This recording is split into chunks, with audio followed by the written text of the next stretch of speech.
we're here with the legend, Terry Cook.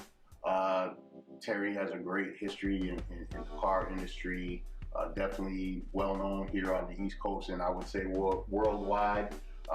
Terry is a designer and builder of some fantastic and amazing vehicles, iconic, definitely cars that are a part of history in the timeline of the automobile. And so it is my distinct pleasure and to be here in the presence of greatness and and to really just chop it up with you about your cars and your life around the cars and everything like that. So we're just gonna kind of just really just get into it and just talk about whatever you're comfortable talking about. There's just a couple standard questions I have, and then I have some one shots at the end of our time that I'll just ask you a couple quick questions. But again, thank you for having us here today. It's my pleasure, and I'm honored. Yeah, I'm honored. So this is definitely a good time. We want to feature some stuff that you don't see every day, some unique content. As I was telling you earlier, this car culture, every car has a story, and your cars are just amazing. And I know a little bit of the stories behind some of them, so I don't even know where to start. I do, and so take it away. I've been a car guy all my life. When I was 6 years old, I was drawing cars. I was building model car kits when I was 12 and belonged to a hot rod club before I had my driver's license. And I got a job as the flagman at the local drag strip because that was, for me, to be right there in the very middle of everything, And I became I started writing a column for Drag News, and it was a nationally distributed newspaper, so racers across the country were reading my column. And it was controversial and outspoken, and it was interesting. And I got an opportunity to go to California, and when I got to California, I was offered a job, a full-time paying job, with a guy who was starting a drag racing newspaper called Drag World. So I flew to California, sold my dragster, which was the only thing my first car I ever had that ran was a C Dragster. Sold my dragster, bought a 60 Pontiac for $750 and put everything I owned in the trunk and drove to California and went to work for this newspaper. Did that for a couple of years until it changed owners, and then I went to work for Peterson Publishing Company, which is Hot Rod, Carcraft, Motor Trend, Skin Driver, Guns and Ammo, all the whole bunch, 12 different magazines. And I'm telling you that being the editor of a hot rodding magazine when you're a kid is like you're getting paid to sleep with Sophie Loren, except that the pay is low. And I did that for about 9 years, and it was a fabulous opportunity that I had to meet a lot of the big shots and big names in the automotive industry and all that kind of thing. And in about 73 or whatever it was, there was a horrendous earthquake in California that lasted for a minute. And it didn't bother me, but it bothered the heck out of my wife. And she never wanted to live in California in the first place. I married my high school sweetheart from New Jersey. Awesome. So she really was not comfortable or she was really bothered by the earthquakes, which there was a lot of earthquakes. When this earthquake happened, the following month there was 1,000 aftershocks. Wow! And an aftershock is like the beginning of the right. And your earthquake, and you're saying, is this the real one? Is this the one where we're going to fall in the ocean? And so I moved back to New Jersey and started a van magazine with a guy and was doing journalism, automotive journalism for a while. Then in '83 I started a 50s party weekend for 50s vintage cars, because back in the day, the National Street Rod Association would only allow 1948 and earlier vintage cars into their events. Oh, wow. So all the guys that had 50s cars and 60 cars, they weren't allowed. Mm-hmm. They were just, you can't come. You can come and walk around and look, but you can't bring your car. Wow. So I started an event called LED East.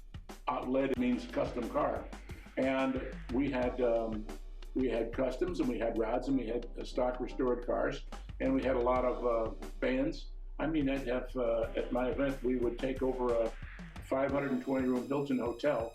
So the whole hotel out to hot rodders and oldies music enthusiasts, and it would be a private party. We put a fence around it, and if you wanted to come into the party, you had to pay to get in. Mm-hmm. And we would get 10,000 people would come for a weekend. It was a 5-day event, and we would have like 20 bands. We would have, doo-wop groups, and I had a cappella groups wandering around singing singing doo-wop in the hallways and in the men's room and that kind of thing where it would echo, and I did that for 35 years and sold it a couple of years ago. But but I always was a car guy. In the beginning, I was into drag racing.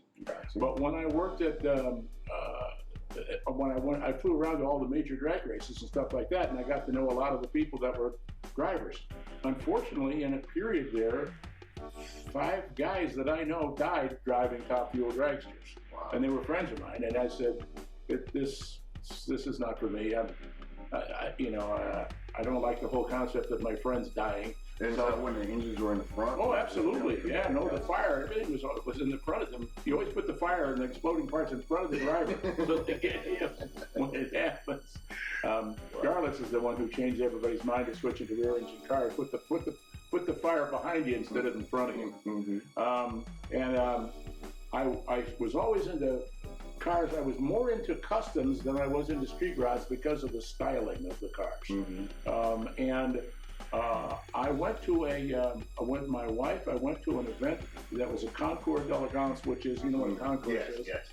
Where it was in Reading, Pennsylvania, and a car that was there blew my mind completely.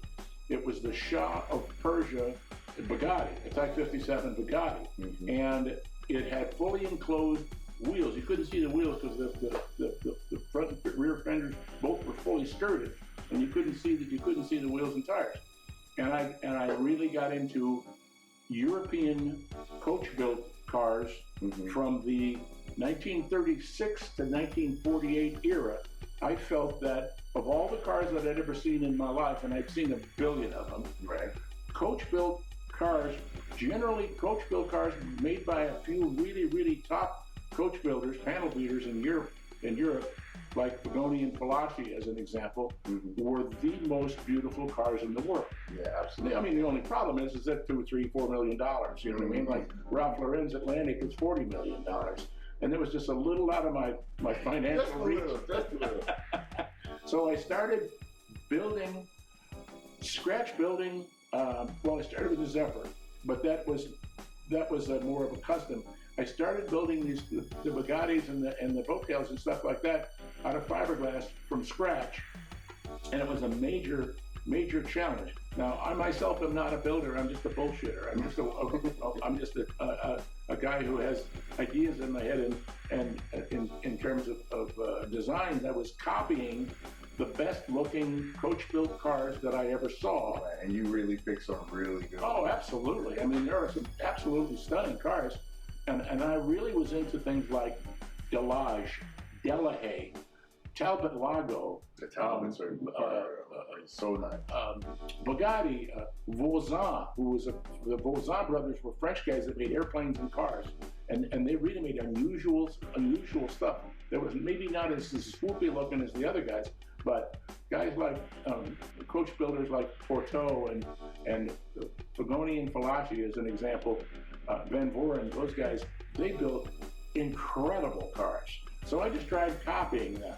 Now, the problem is that when you talk about Chevelles and all that kind of stuff, the reason those things are, they're just really popular because they were very popular from that era. As a general rule, I feel that guys want to own the kind of car that they wish they could have afforded and owned when they were in high school. Right. Okay, so it's a generation thing. Right. You know what I mean? You're into 60s cars and that kind of thing, and that makes sense because you're younger than me. Right. I'm 78 years old, and I'm into the a little bit earlier kind of a stuff. Right. But so I started to go into concours, and I started going to car museums around the world. I went to some incredible car museums, and as it turned out, I built some of these cars, And now some of my cars are in some of those museums. Yeah, so you have in the Lumen Museum in The Hague, you have Sedan delivery. Yeah, Yeah. With the bike in the end. Yeah. So I know you're more into cars, you know. So what made I know you like deliveries. Yeah. And so what made you think of the motorcycle and put the motorcycle in the back of delivery? And it's matching. So I mean, it's amazing. I just there's a million things that are always flashing through my mind, and that gee, wouldn't this be interesting? And that was one of them. That was the only motorcycle that I ever owned, and I never rode that motorcycle, Oh, wow. believe it or not. It was the only one I ever owned, but it was the whole concept was designed so that it would slip inside of the sedan delivery. And now it's in the Lohman Museum on the first floor in their permanent display. The Lohman Museum, by the way, is one of the best car museums I've ever been to. It's in The Hague, Netherlands. Yeah, It's a 3-story building. He bought a big piece of property in a residential area. Ernst Lohman, I think his first name is Ernst, and pissed off a lot of the neighbors because it was a residential area, and here he is building a museum. But he had the money. Yeah, it's And beautiful. it's a beautiful. When you look at the building, it's beautiful. It's got a moat out in front, kind of thing. When you walk in the door of the Lohman Museum, you go over to the first floor is all like fire trucks and my sedan delivery and leather and kind of oddball stuff and like a miniature town. And he has a big collection of hood ornaments, which a lot of collectors are into that kind of stuff, the old hood ornaments. But if you walk over to the elevator and take the elevator to the 3rd floor, when the door opens, you walk out and there are footprints glued onto the floor, and you follow the footprints, and it takes you into a long, dark hallway. And the whole hallway, which is the length of the building, is filled with cars that were built before 1900, Right. like really old stuff. So you're on a roll here, but I just don't want to lose this question here. How did they select your car? 'Cause I know they only have like say 275 cars in the collection or whatever. But I mean, It was at an auction, and it so happened that Lohman was running the auction, and the auction was in California, and somebody there, he must have said, "I want that car," and that's how he got it. I was wondering. I have a number of my other cars are in different museums around. I got 2 or 3 cars in the Fort Worth area. I mean, I'm very happy because lots of times a guy will build a car and then it goes in the garage and nobody ever sees it. Right. I want to have my cars, after I'm dead, I want to have people be able to see it, you know what I mean? So tell me how you stumbled on your own car in Dubai. Oh, yeah. I went to Dubai. I went to both I exhibited at the show that was in Abu Dhabi I brought over 3 of my cars, and one of them, they shipped it to China instead of shipping it to Abu Dhabi. So I had 2 of my cars there. And then the following year, I went to the show in Dubai, and I got involved with this outfit down in Clearwater, Florida, named Speedster Motor Cars. Mm-hmm. And they saw my stuff and found out that the wheelbase on my Zephyrs was this exact same wheelbase as the chassis that they were using for building Bowtail Speedsters. They built a replica, 2nd generation 1935, 1936 Bowtail Speedsters. Mm-hmm. So they could put my body on their chassis, and they started making turnkeys.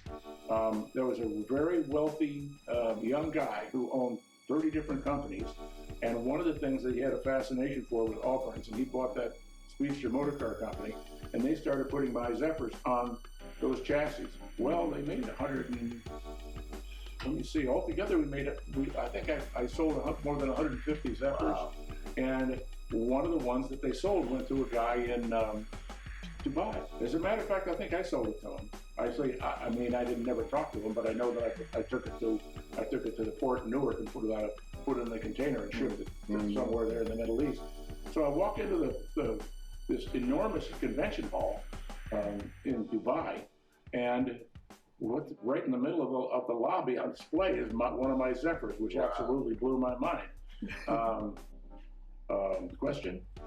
Well, yeah. So I mean, that's got to be an awesome experience to unexpectedly see that. Yeah. So going along the lines with that, how did the Hot Wheels thing come? I mean, so first of all, let's talk about the scrape, and then we'll go into the Hot Wheels part of the scrape. All right. Well, the scrape evolved. I went to a Lincoln, and I'm it was a Lincoln swap meet held indoors in a hotel in Pennsylvania, near Harrisburg, Pennsylvania, in the middle of the winter when it was snowy and everything like that. Just because I'm looking for something to do, so it's a 3-hour drive. I went to this swap meet, and they didn't have any cars there, but they had tons of photographs and all that kind of stuff. And I'm looking at these pictures of Lincoln Zephyrs, and which I knew what a Lincoln Zephyr was and that kind of thing.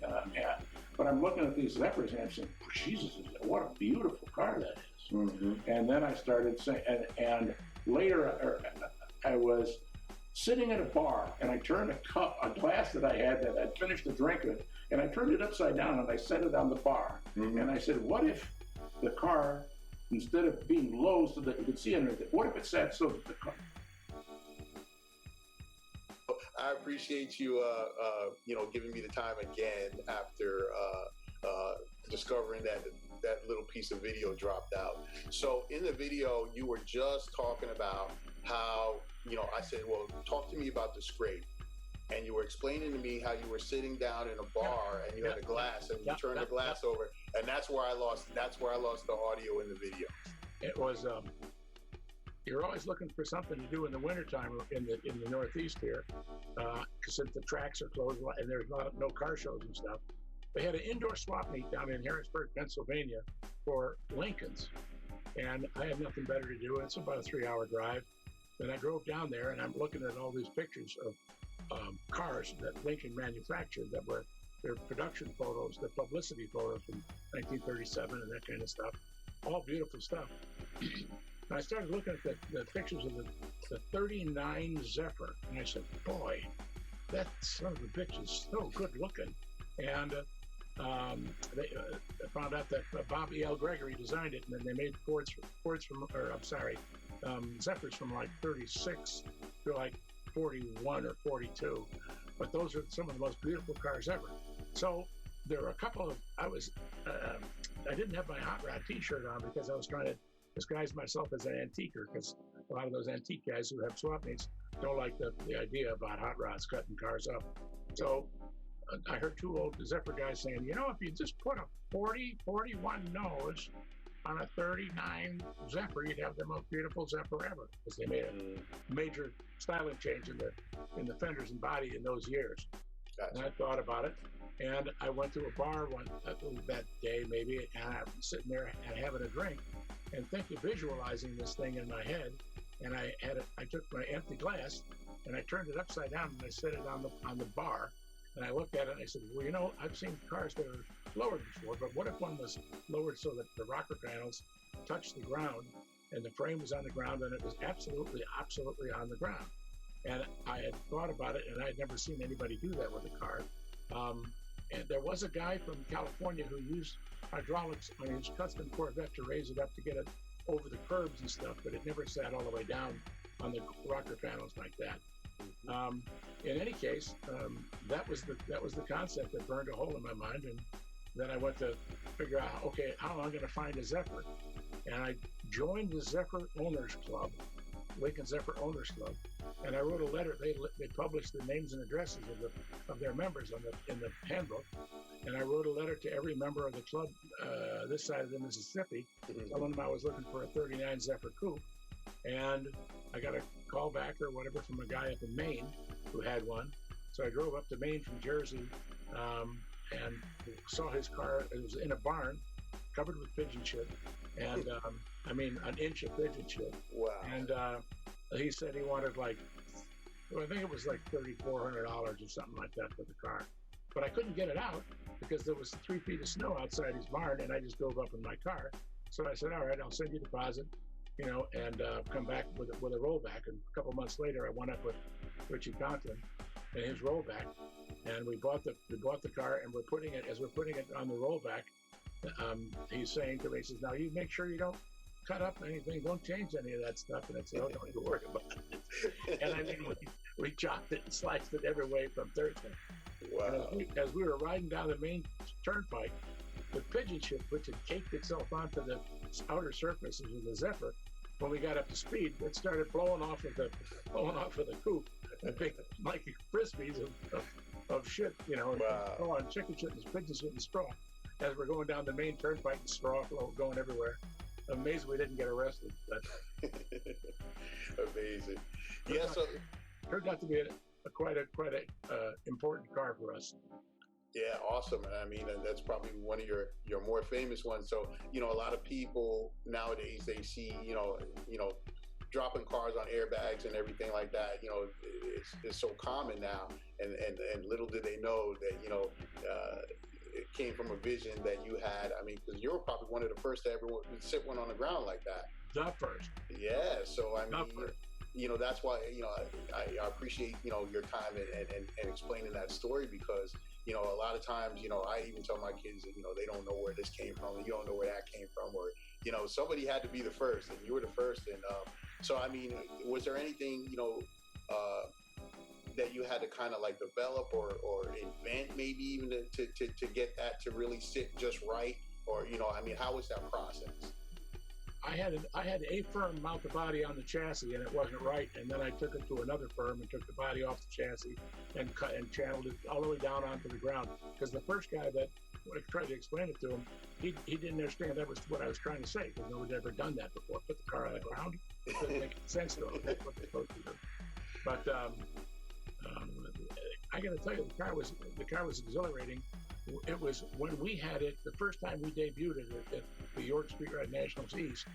There was a throng of people around the car.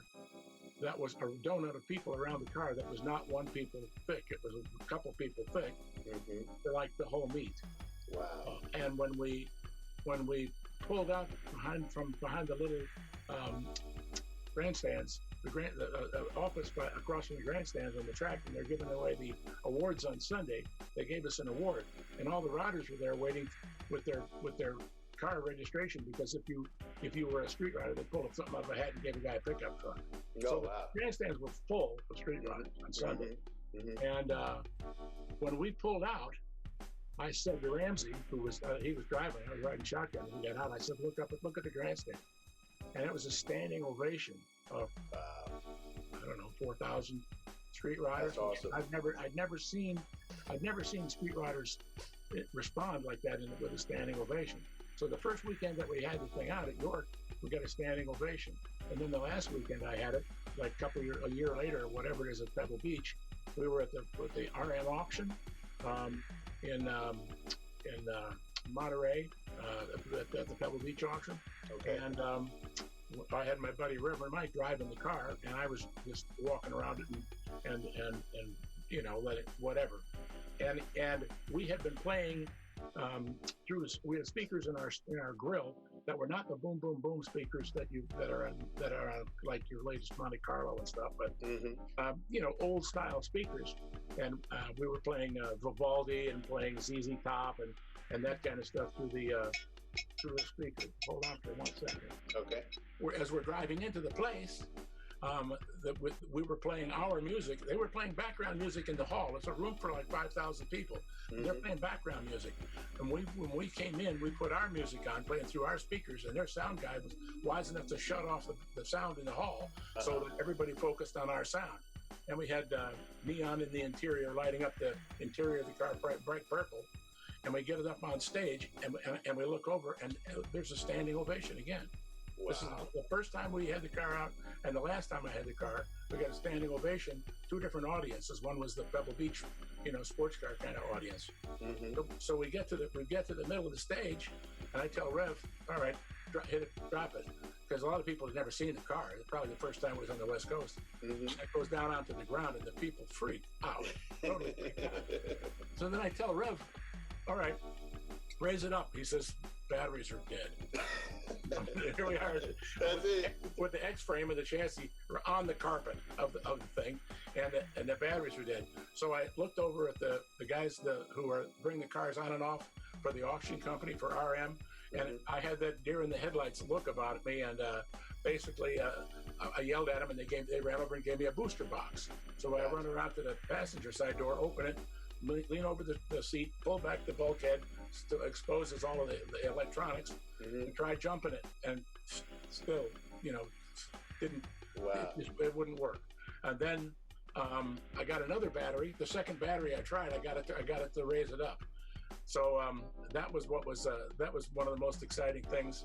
And while that was all happening, they had proceeded from being the pre-auction bullshit where they talk about the car into the actual auction where you're Yeah, right. I had 150,000 reserve on the car, and when all this craziness was happening in terms of me running around with the batteries and stuff, I wasn't paying attention to anything that was in the ambient noise in the real world. I was in the zone trying to fix my car. Right.